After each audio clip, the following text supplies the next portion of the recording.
અને સાવરકુંડલાની ધરા ઉપર આ જે તપોવન ભૂમિ કહેવાય છે, હોવા રોડ ઉપર આવેલી નિર્દોષન બાપુનો આશ્રમ, જે આશ્રમ વર્ષોથી છે અને બાપાની અવિરત સેવા અને લાખો હરિભક્તો અહીંયા આશ્રમમાં પધારે અને મહાશિવરાત્રિ ભવ્યથી ભવ્ય રીતે ઉજવે છે. આ વર્ષે એટલે કે 2025ના આ શિવરાત્રિ મહોત્સવમાં પરમ પૂજ્ય નિર્દોષન બાપુના આશ્રમ ખાતે સરસ મજાનું આ પાવન દિવસે રક્તદાન કેમ્પનું આયોજન કરવામાં આવ્યું છે.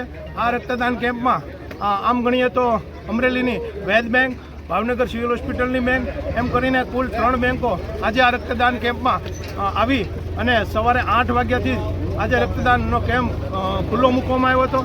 અત્યાર સુધીમાં હાલ 200 બોટલ પ્લસ રક્તદાન અહીંયા એકત્રિત થઈ ગયું છે.